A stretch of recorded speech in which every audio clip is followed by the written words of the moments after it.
Je voulais vous faire une petite introduction par rapport à cette vidéo parce que je pense que vous lancer comme ça dans ce vlog va faire que vous comprendrez absolument pas ce qui se passe. Pour ceux qui ne savent pas, je suis à la Cinéfabrique. Actuellement, au moment où je vous parle, ça fait 2 semaines que je suis dans ma 3e année, mais ce vlog a été tourné en fin de 2e année pendant que je faisais le CNS. Le CNS, c'est quoi? Le Ciné Nomade School, CNS. L'idée, c'est que en fait, la Cinéfabrique nous envoie dans les 4 coins du monde pour participer à la fabrication de films. Ils sont en lien avec des structures sur place. Nous, on arrive et on est censé être des assistants, personnes qui aident, à part pour la prod où vous verrez que c'est un peu plus particulier, mais ça je le découvre en fait dans ce vlog. À l'année où je l'ai fait, donc moi je suis la P9, la promotion 9 de la Cinéfabrique, et on est parti du coup en CNS de juin-juillet 2025. Donc on est parti mi-juin, on est revenu à la fin de la première semaine de juillet. Les pays dans lesquels on est parti, c'était Égypte, Jordanie,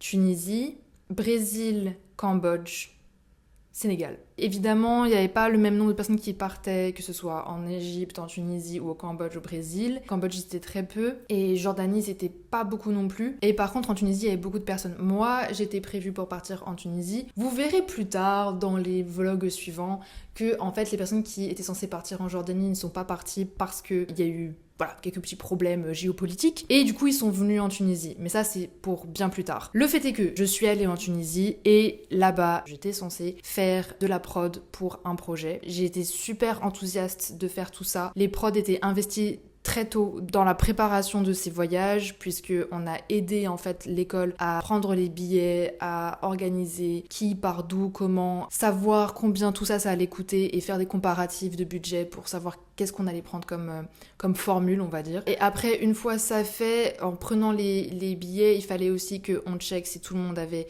visa pour ceux qui devaient, passeport, etc. Donc en fait, il y avait beaucoup de préparation. C'est une vraie belle expérience et super qu'on puisse faire tout ça, mais... Et du coup, j'essaye de pas trop vous spoiler parce que ça va être beaucoup de vlogs que je vais faire. Parce que j'ai tout documenté sur la totalité de ce voyage et même après, en revenant à Lyon, les résultats, les conséquences, etc. Gros spoil quand même. Actuellement, je vous parle. J'ai repris un peu le train de l'école, mais je suis une des personnes qui dit juste me parlez pas de la Tunisie. Peut-être que j'y retournerai, mais en tant que touriste, à un moment donné dans ma vie, je pense que c'est vraiment quelque chose que j'ai pas envie de mettre complètement de côté. Voilà, j'ai l'impression d'être trop proche de vous en fait, à chaque fois d'être trop en gros plan. I'm here. Je fais partie des quelques personnes à qui on peut plus parler du CNS. Moi, je n'ai pas, c'est pas une bonne expérience pour moi. Voilà, je le dis. Malgré le fait que ça m'a appris beaucoup de choses, dans l'idée en fait, le fait d'être en Tunisie, tout ça m'a fait beaucoup de bien. J'ai vraiment aimé ce pays. Malgré tout ce que je vais vous raconter, je vais vous raconter en détail dans ces vlogs, qu'est-ce qui se passe en fait sur la préparation de ces films. J'ai pas encore monté tous les vlogs et en fait, je suis en train de me dire qu'effectivement, je vous amène vraiment dans le détail de comment ça se passe. Alors du coup, j'espère que ce sera pas trop lourd et il faut aussi garder à l'esprit que ça se passera pas toujours comme ça si vous allez réaliser un film étudiant en Tunisie. Je pense que j'avais aussi besoin d'une petite caméra pour garder un journal de voyage et surtout un journal de catastrophe, un journal de rien ne va, même si les choses que je vais raconter vous semblent peut-être pas graves du tout, si vous avez un peu d'expérience en prod, peut-être que vous pourrez capter le stress que ça peut amener, je sais pas, mais en tout cas sachez que moi, à mon niveau, avec ma personnalité, etc., j'ai vraiment très très mal vécu les choses, émotionnellement parlant, c'était horrible. Et même relationnellement parlant avec les gens avec qui j'étais partie en Tunisie, c'était assez compliqué. J'ai reçu beaucoup de soutien de certains. J'avais l'impression quelquefois, par rapport à certaines personnes, de ramer beaucoup. Il y a certaines personnes qui sont revenues de Tunisie et qui n'ont pas du tout eu la même expérience que moi. Et je pense que ça peut s'expliquer par plein de façons différentes. Je sais pas si je l'explique dans certaines vidéos parce que je vous avoue que là, on est en tout début septembre, donc ça fait quand même quelques mois que j'ai filmé tout ça, que j'ai vécu tout ça, donc je sais plus si j'en parle ou pas. Mais je pense pas que ce soit vraiment un sujet sur lequel j'ai envie de m'étendre sur la comparaison de mon expérience en Tunisie vs les autres. Tout ce que je sais, c'est que moi, j'ai été un peu traumatisée par tout ça. Et que voilà, si vous avez envie de voir à quel point ça peut être une galère de sortir à ce point-là d'une zone de confort, bienvenue dans cette série de vlogs. Petit disclaimer aussi, il est peu probable, parce que je me suis regardé du coup tout ce premier vlog après l'avoir monté, et je me suis dit quelquefois je dis des choses qui peuvent sonner vraiment bizarre. Qui peuvent sonner fermés d'esprit pour rester poli. Vous voyez ce que je veux dire? Soyez indulgents par rapport à ça, parce que même moi je me juge, je suis là en mode qu'est-ce que tu sors? Il y a des fois où je sors des choses où je me dis ça fait très problématique. Sachez que ce n'est pas du tout mon intention d'être problématique.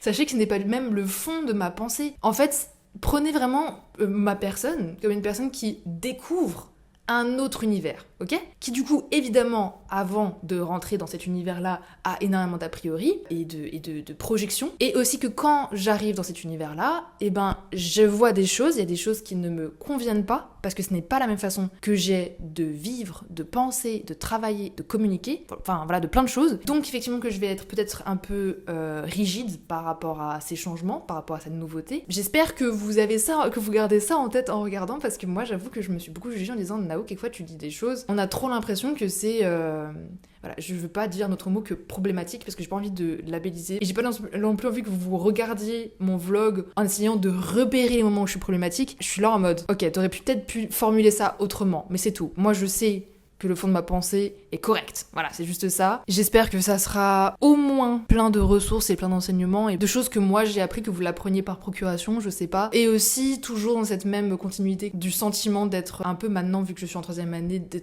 sentiment encore plus renforcé d'être la senior de l'école, de vraiment le plaisir que c'est pour moi de préparer les générations futures, comme je les appelle, les promos futurs, à ce que ça peut potentiellement être l'expérience dans l'école dans laquelle je suis actuellement. Enfin voilà, vous allez sans doute partir, là je parle aux élèves de la Cinéfabrique et aux futurs élèves de la Cinéfabrique, vous allez partir en CNS, vous allez potentiellement partir en Tunisie ou dans d'autres pays, et ce genre de situation, ce genre d'expérience en fait est très probable qu'elle devienne la vôtre. Ce que je vous souhaite pas. Je me dis, c'est bien quelquefois d'avoir l'expérience crue de quelqu'un pour juste se faire une projection de à quoi ça peut ressembler, et je pense que c'est d'autant mieux que là vous aurez une projection de quelle est la pire situation possible, tu vois. Je le fais pour juste le kiff de personnes qui sont pas du tout dans le cinéma ou qui sont pas du tout à l'école, dans mon école, etc.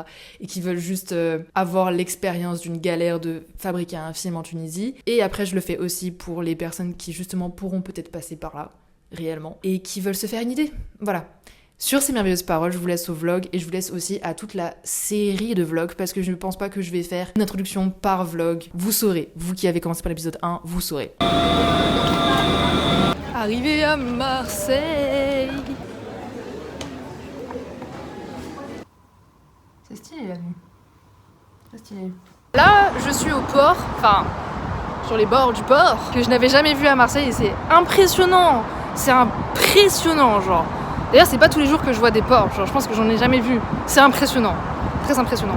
Là, on a déposé nos affaires à l'hôtel. Faut savoir qu'il est 15h45 et que je suis enfin en route vers chez ma sœur pour ensuite aller faire des courses avec elle, etc. Le but de me coucher super tôt parce que demain, le ferry, c'est rendez-vous 6h30 sur le port. Pull et en jogging pour essayer de m'entraîner à la chaleur. Et là, genre, j'ai aidé une meuf à pousser sa bagnole parce qu'elle était en panne. Il y a tout le monde qui la stressait derrière en klaxonnant sans chercher à comprendre quel était le problème. Et du coup, je suis en nage.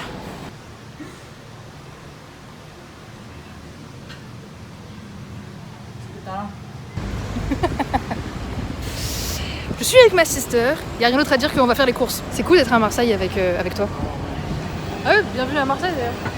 Bon, enfin ça va, j'étais l'année. Tu sais qu'en plus il y a tous les autres gens qui avaient fait des projets à Marseille, genre il y a même pas un mois, même pas quelques semaines en fait. Et que genre moi je suis arrivée, ça faisait 1 an que j'étais pas venue à Marseille ni à la Cinéfabrique Marseille. Et genre je savais pas, j'étais comme une newbie, j'étais en mode attends il y a des codes aux portes, comment ça et tout. Et c'est en mode ah mais oui mais toi ça fait genre grave longtemps que t'étais pas venue. Des codes de quoi ? Des codes pour le portail. Voilà, j'avais l'impression d'être vraiment genre la seule qui connaissait pas la maison quoi. Mais bon, I'm sweating. I'm sweating.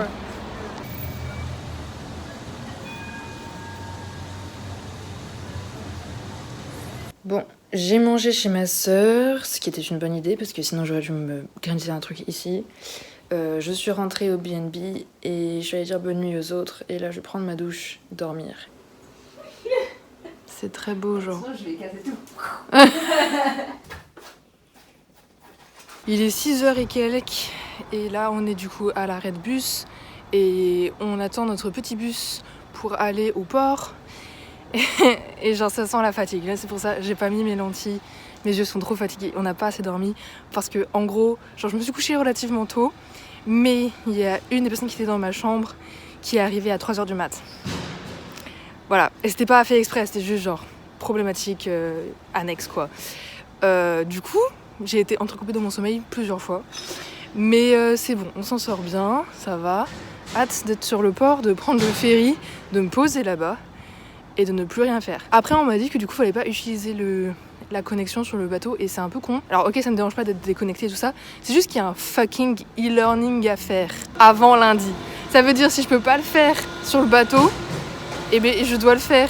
Oh, quelle idée de donner un e-learning à faire genre 2 jours avant qu'on parte, je crois. Pourquoi on aurait dû être prévenu genre 1 semaine à l'avance au moins. On est à l'heure des camions poubelles.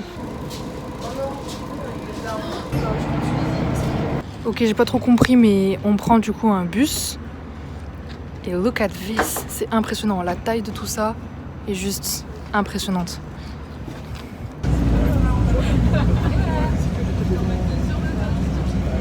Wow. Damn.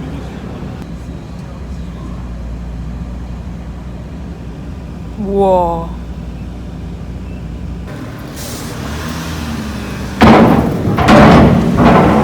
Ouais, je suis enfin sur le ferry. J'étais en mode, mais c'est une chambre de 2. Mais en fait, t'as un lit et t'as un lit plié à chaque fois, genre. Voilà. La mer.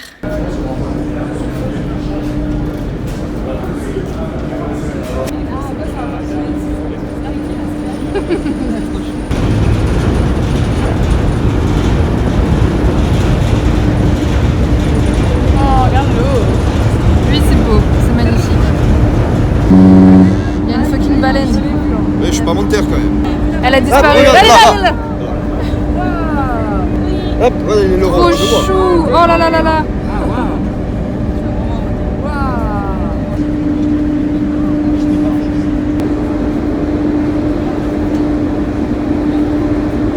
Il est 15h30, j'ai dormi je pense de 10h à 15h.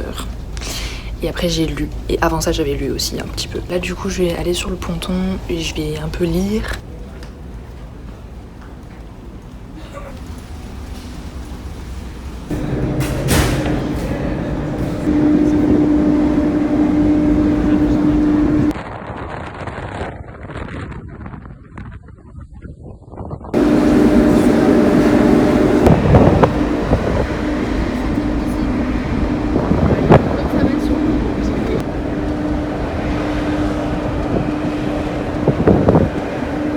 Il y a encore un peu de coucher de soleil là actuellement. Ça pète les yeux, mon dieu. La réverbération sur la mer, c'est...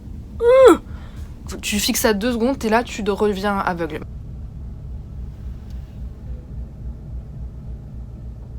Pour de base, je m'étais préparée pour dormir, mais là, il n'y a aucun de mes très chers colocs qui sont de retour. Et il fait nuit. Et je m'étais dit qu'il fallait que je voie la mer la nuit. So, je vais me remettre un pull et je vais y aller. L'ambiance est folle, mais c'est horrible parce que vous voyez rien. Mais l'ambiance est incroyable, genre. J'ai vu la mer la nuit. Oh. Jeez, j'ai une tête, mais regarde. Regardez mes cheveux, wesh. Non, c'est horrible. Ouais, j'ai vu la mer la nuit et c'est genre... C'est... Moi, ça me suffit 2 secondes. J'ai regardé la mer 2 secondes, je suis en mode... Ah, c'est beau, c'est beau. C'est très très beau. C'est extrêmement paisible. Ici, clairement... Il n'y a pas beaucoup de Français qui sont sur ce bateau. Ça me fait vraiment du bien. Je sais pas comment dire, mais c'est comme si il y avait la partie de ma famille qui est maghrébine, qui est en mode beaucoup plus nombreuse, et tous dans une sorte de bulle temporelle. C'est vraiment l'impression que ça me donne en fait. Et j'étais sur le pont, et il y avait ces lumières bleues comme ça, et tout le monde assis en train de discuter, ou debout en train de discuter. Et voilà, dans la nuit, la mer autour. Et j'étais là en mode, mais cette ambiance est incroyable, vraiment incroyable. Déjà, mon Dieu, je pense que je vais pas arrêter d'en parler parce que c'est un truc qui au départ me saoulait un peu de dire 24 heures de trajet alors qu'on pourrait faire ça en 1 heure d'avion, genre wesh, qu'est-ce que c'est cette idée. Et vraiment maintenant, je pense que la prochaine fois que je vais au Maghreb, je reprends le ferry, genre c'est trop incroyable. Ne serait-ce que déjà, je sais pas si vous entendez. Boum, boum, boum, boum, boum, boum, boum, boum. Ça là, les vibrations non-stop de moteur, depuis que ça a démarré, non-stop. C'est la meilleure chose qui me soit arrivée. C'est comme si c'est un son de fond en mode bruit blanc, ça m'aide à focus. Moi, ça me fait des massages, mais non-stop. Non-stop. Je sais même pas comment je vais me sentir quand je vais me mettre le pied sur le sol, la terre ferme. Mais clairement, genre, je suis dans mon lit là et je lis et j'ai cette vibration là. Et la seule pensée que j'ai, c'est ça va me manquer. je sais déjà que ça va me manquer. Genre j'adore trop ces vibrations, elles sont... J'adore. Et j'adore aussi du coup cette temporalité qu'il y a ici, où genre on n'a rien à faire d'autre que être entre nous, parler, boire, manger et lire beaucoup et faire la sieste. Bon déjà c'est très un rythme que j'aime bien, c'est genre le truc très posé etc. Mais aussi c'est genre une pause forcée. Personne n'a de réseau, parce que tu dois payer le réseau ici. Du coup on est tous déconnectés. Il y a ce truc très... pas contemplatif mais genre dans l'instant présent, qui se fait ressentir chez tout le monde ici. Et je vois des gens qui sont sur les banquettes des bars et qui dorment avec des couvertures sur eux, parce que je pense que eux du coup sont arrivés dans une bagnole, et que déjà c'est assez cher de ramener sa bagnole dans le ferry, donc ils ont peut-être pas pris une cabine quoi, et que du coup ils dorment sur les banquettes du bar. Un peu à la débrouillardise, mais ce que j'aime bien c'est qu'il y a personne qui vient leur dire wesh vous avez pas de cabine, c'est pas normal tu vois. Genre en fait ça dérange personne. Que ce soit le bar ou le pont, il y a une ambiance, je crois que ça me plaît. Vraiment, genre vraiment, il faut savoir aussi que la dernière fois que j'étais allée au bled, c'était quand j'étais vraiment petite. C'était très très différent parce que j'ai changé, of course. Et donc là, j'apprécie en prenant le temps de capter genre ce qu'il y a autour de moi et en me disant ok, comment est-ce que je me ressens, je me sens par rapport à ça. Et clairement, pour l'instant, il n'y a que du confort. Je me sens très très en confort. Là, dans l'endroit où on est, avec la lumière qu'il y a, avec ce bruit de moteur. En fait, on a l'impression d'être dans le ventre de sa mère pendant qu'elle est sur un siège de massage avec des petites pulsations comme ça, le ventre d'une maman sous pulsation. C'est excellent. Mais c'est pas 24 heures où t'es coincé dans un siège d'avion, genre c'est pas du tout la même chose. Là tu peux gambader, tu peux que genre vivre et respirer. Avant de les mettre dans la panière prévue à cet effet. Monte, merci pour faire ça de fait.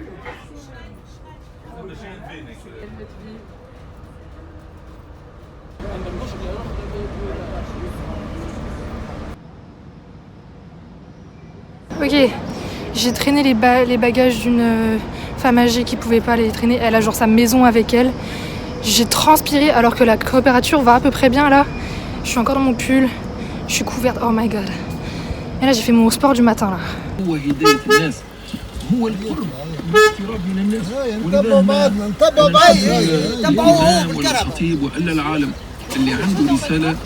ما يقتصرش دوره على الدعوة والإرشاد الديني. لابد يكون عنده ديما قاعد المستثمر في الشعب باش يستقر راهو إذا كان ما تربطش Vous êtes algérien, d'origine algérienne? Oui. On est arrivé à la Cité des Sciences.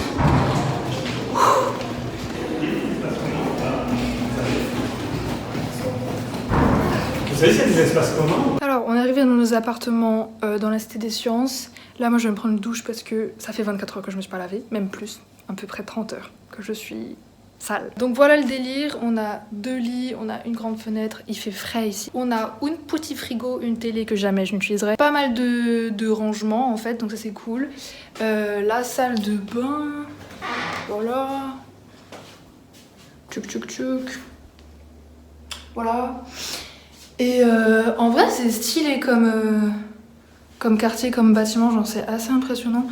Et du coup après là il y a le couloir avec, enfin c'est en longueur comme ça et il y a toutes les chambres côte à côte. Et en fait ce que j'ai capté c'est qu'ils ont réservé des salles au bâtiment du coup de la Cité de la Science juste à côté pour l'après-midi. Ce qui fait que vraiment là pendant 2 semaines on va juste faire aller-retour entre les bâtiments. Et c'est cool, j'ai déjà fait mon change de fric du coup et j'ai déjà fait en sorte de payer plus pour mon forfait pour avoir internet directement quand je suis arrivée en Tunisie, parce que comme ça je me casse pas la tête. Je sais que c'était pas trop les recommandations de notre référente coordinatrice en France, mais j'étais en mode moi je peux pas genre juste gambader sans que les choses soient claires. Et en plus de ça on a pris le taxi et il fallait directement payer le taxi, donc voilà, typiquement, heureusement que j'ai fait du change pour mon argent et pour l'argent de la prod, qu'importe si c'est pas ce qu'il fallait. Moi écoutez, c'est la première fois que je fais ça et j'ai envie que les choses soient claires le plus tôt possible quoi. Et en vrai là je suis en train de me tâter, je pense que je vais sortir mon ordi et travailler parce que je suis très reposée donc j'ai envie de travailler et commencer à essayer de faire dans ma matrice une colonne pour faire la conversion dans la devise locale, c'est-à-dire les dinars tunisiens. Voilà, comme ça je peux suivre un peu le budget et me familiariser aussi avec les billets, les pièces, parce que j'avoue que je me suis jamais vraiment posé la question de comment ils calculaient tout ça. Alors j'ai pris ma douche, j'ai envie de manger et tout, il y a des gens qui vont aller au centre-ville en prenant le métro, j'ai pas trop envie de prendre le métro pour manger. La meuf avec qui je suis dans la chambre, elle m'a dit mais écoute je suis allée voir la cuisine, c'est au 1er étage, c'est horrible, c'est genre cauchemar en cuisine. Et j'étais en mode je vais aller voir. Alors voilà. À quoi on s'attelle, quoi. Ok. MDR. Voilà, genre. Il y a littéralement un trou dans le plafond, genre, wesh. Est-ce que j'ouvre ce frigo pour me faire peur?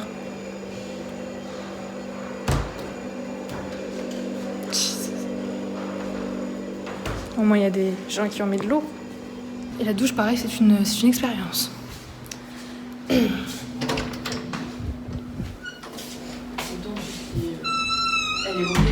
est horrible. Update. Après avoir dormi pendant 1 heure sans faire exprès, et ben là, on ressort. On va faire les courses. Et vu qu'on a croisé un gars de nos équipes tunisiennes dans la résidence, et ben il nous a dit qu'il y avait un endroit, parce qu'il y a un Carrefour et un Monoprix pas loin. En fait, il nous a dit qu'il y a un endroit qui s'appelle Smile Market. Et que là-bas, du coup, c'est un truc local où ça va coûter bien moins cher. Donc, il n'y a pas photo, on va y aller. Ils ont une ambassade de... Ah, oupsie. Donc, il s'avère que nous sommes dans le quartier des ambassades. Ah, j'adore, les gens, ils sont en moto, mais sans casque, sans rien. Tranquille. Donc, on est dans le quartier des ambassades et en fait, genre... Déjà, on a failli arriver sur le terrain de l'ambassade de Turquie. T'as un gardien, mais genre massif, qui est venu nous dire « Non, vous pouvez pas passer par là ». Alors que c'était genre une route, quoi, rien de spécial. Et ensuite, on a fait des photos de l'ambassade de Palestine. Et en fait, genre en parallèle sur la route, il y avait l'ambassade du quoi, c'est quel pays ? Du Qatar. Et il y a un gardien qui est venu, et je crois que c'était pour l'ambassade du Qatar, qui a dit « Vous prenez des photos de quelle ambassade là ?» Et t'es en mode de la Palestine, juste en face de la route, genre t'es en mode ok d'accord. Genre je me rends compte, faut réfléchir à 2 fois à ce qu'on fait là. Par contre, genre là c'est trop beau, il y a des palmiers, genre comme il y a des lampadaires en France, il y a des palmiers ici.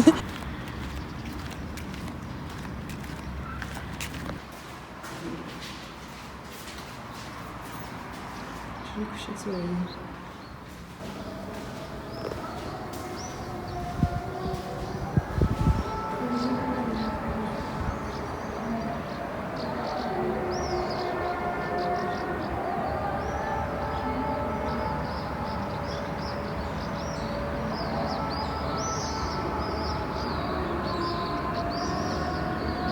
J'avais reçu un message de Shaima qui fait la production du coup avec moi sur le film sur lequel je bossais et qui m'avait dit oui on va faire des repérages demain donc si tu peux être prête avant 9h et tout ça te donnera l'occasion d'aller voir la Médina et j'étais en mode yeah let's go et tout, enfin moi je suis chaud de me lever tôt et de pas être sous le cagnard directement et de commencer ma journée comme ça, sauf qu'en fait par la suite il y a la coordinatrice en Tunisie qui a dit, sur le groupe de tous les Tunisiens, elle a dit oui on se retrouve demain à 10h pour se rencontrer et tout.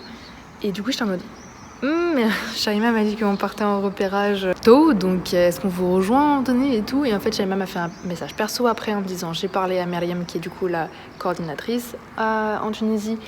Et en gros, on doit vraiment tous être présents à 10h dans un des bâtiments qui est là. Et je trouve que c'est mieux finalement de se rencontrer, de capter sur quel projet on est, de savoir quels sont nos noms, etc.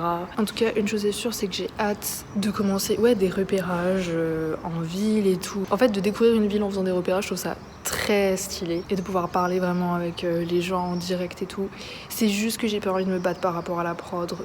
Ou alors que si c'est le cas, de négocier les choses, qu'on soit bien au clair sur la même longueur d'onde dès le départ et que ça pose plus de problème après, parce que j'ai l'impression qu'on n'a pas les mêmes infos et ça c'est complexe parce que voilà c'est moi qui suis responsable à la fin de rendre des comptes à mon école avec mon argent, c'est un peu délicat de venir et d'être un peu comme la banque, enfin parce qu'on est censé être des assistants, sauf que si les choses ne tournent pas correctement, et ben en fait c'est nous les responsables à la fin, donc en fait on est censé genre donner un certain... Enfin, tu vois, je suis pas la directrice de prod concrètement, sauf que je le suis finalement, parce que c'est moi qui tiens les comptes, parce que il faut que je sache où j'en suis, parce que si jamais il y a un dépassement, c'est moi qui le prends sur ma pomme. Et aussi en termes de mentalité, je sais pas trop comment ils se positionnent, parce que pour l'instant il y a plein de petits smileys très sympathiques en message, mais est-ce que entre les projets tunisiens, est-ce que eux ils ont de la concurrence, enfin dans le sens de la compétition, un esprit compétitif, ce qui serait dommage. Est-ce qu'ils ont de la compétition par rapport à nous, Français, privilégiés, machin, ce que je comprendrais parfaitement, mais genre juste chill, vraiment chill, on n'est pas là pour vous mettre la pression, on n'est pas là pour dire on est meilleur que vous, nanana. Juste par contre, que du coup, ça serait con qu'il y ait ça, parce que du coup ça pourrait les braquer, et que du coup si j'arrive et que je dis par contre ce serait bien qu'on s'organise comme ça, parce que voilà, pour éviter qu'il y ait des soucis, ou de pas dépenser tout ça là-dedans parce que je pense que en fait ce n'est pas utile pour votre... Enfin, bref, que des trucs que normalement on fait en direction de prod. Là, j'ai l'impression que je peux pas avoir le plein pouvoir de dire oui ou non. Faut que je dise sois d'accord, please. Parce qu'on peut pas rentrer en guerre pour ça, please. Donc c'est une position assez particulière. Quand on est arrivé à Marseille, il y avait déjà pas mal de personnes qui avaient eu des réunions visio avec leur groupe, et il y a même certaines personnes de la Cinéfabrique qui, quand ils étaient dans leur visio, l'équipe leur a clairement fait comprendre verbalement, écoutez, c'est un projet, c'est le projet de notre vie, c'est un projet très sérieux pour nous, donc il y a intérêt à ce que vous vous imitiez de façon sérieuse aussi. Et les gens étaient en mode, bah oui, bien sûr, on va se mettre de façon sérieuse. Et j'avoue que c'était... moi, personnellement, je suis contente de ne pas avoir eu ce genre de petits mots de pression. Parce qu'au contraire, moi, je pense qu'on peut très bien travailler en étant posé. Et en plus, je sais pas, parce qu'on n'a peut-être pas la même perception des choses, mais le scénario sur lequel je travaille, il fait 6 pages. C'est rien. J'ai réussi à faire rentrer des scénarios de 12 pages en 5 jours de tournage. Donc, on peut très bien y arriver. Et même... Genre, on a fait des prépas qui faisaient 1 semaine. Enfin, on est très entraînés sur le fait de faire beaucoup en très peu de temps, avec pas mal de moyens quand même, l'air de rien. Mais du coup, là, je me suis dit, en vrai, on peut très bien y arriver. Genre là, il nous reste 2 semaines de prépa, c'est chill, genre vraiment. Donc, j'ai pas envie de me battre. Donc, j'ai pas envie qu'on me fasse faire des horaires de fou malade. Et pareil, j'ai entendu dire sur un autre projet que... Genre, vu qu'ils tournaient que 3 jours parce qu'ils avaient pas beaucoup de budget et qu'ils voulaient faire une location de lumière parce qu'il fallait absolument de la lumière, et bien du coup, pour pas payer trop la location de budget, enfin la location de lumière, et bien ils voulaient tourner que sur 3 jours, donc faire 12 heures de travail effectif par jour. Sachez que moi, déjà, je grince énormément des dents quand on fait du 9 heures de travail effectif par jour à l'école. Et que dans le milieu professionnel, la norme est de 8 heures de travail effectif par jour, et qu'à l'école, la norme est de 7 heures de travail effectif par jour.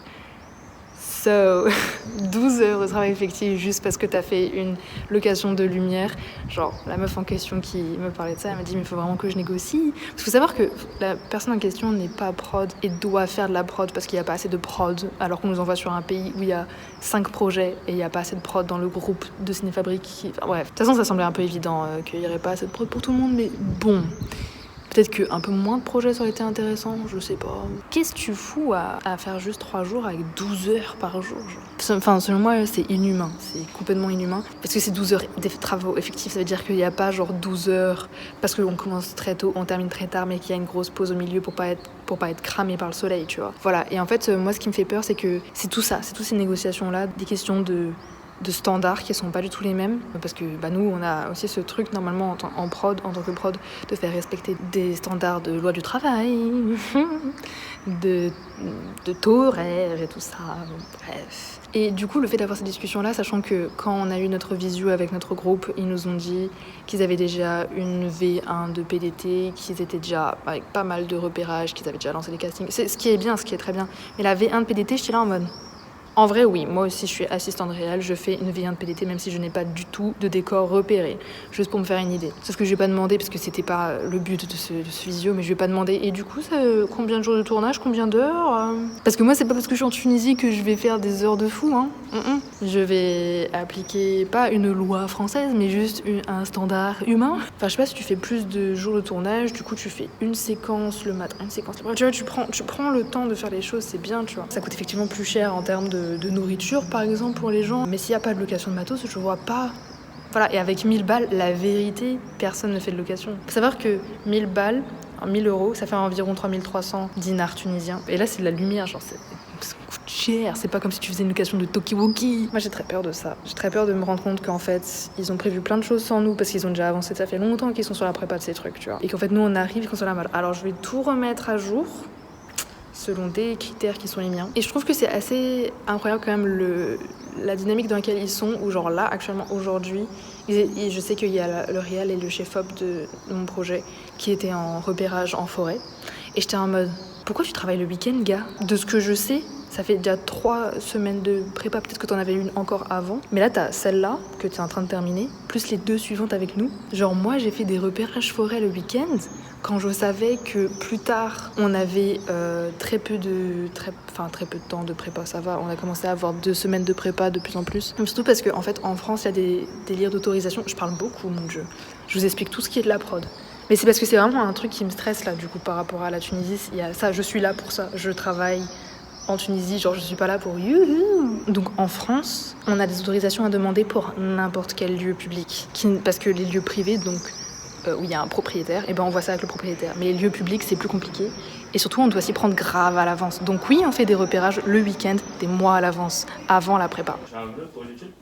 Oui. Oh. Tu veux qu'on arrête de faire du bruit? Mange ta pomme? Non, tu peux continuer. Non, c'est chiant, vas-y, j'arrête. Non, mange ta pomme. Je t'en prie. Je vais essayer de résumer cette situation concernant un certain gars de notre groupe. Alors, ce qui s'est passé, c'est que, vous vous souvenez quand je vous ai expliqué, oui, parce que je leur ai expliqué, qu'on avait photographié l'ambassade de Palestine et que le gardien de l'ambassade du Qatar nous a demandé, ouais, vous avez photographié quoi et tout. On lui a dit, non, mais c'est l'ambassade de Palestine qu'on a photographié. Qui est en mode, ok, ça va. Et bien, il s'avère qu'une personne de notre groupe, qui se balade toujours avec son petit appareil photo, a décidé de prendre en photo des barbelés de l'ambassade de l'Arabie Saoudite, sans nécessairement se rendre compte que c'était l'ambassade saoudite, je sais pas. Le doute est présent. Le fait est que il s'est fait arrêter. Il est au commissariat et il a les clés de la chambre, sachant que du coup c'est une chambre à deux. Nous avons écopé d'un SDF. Bon, finalement, très peu de temps après que je vous ai fait ce petit update, le gars en question a été libéré du commissariat. Et notre coordinatrice nous a rappelé qu'effectivement, il fallait pas filmer ou photographier les commissariats, les ambassades, les gendarmes, enfin bref, la police, tout ça. C'est très drôle, c'est très drôle. Maintenant voilà, il est back. Mais de ce que j'ai compris, ça fait quand même 2 heures qu'il était coincé là-bas, quoi.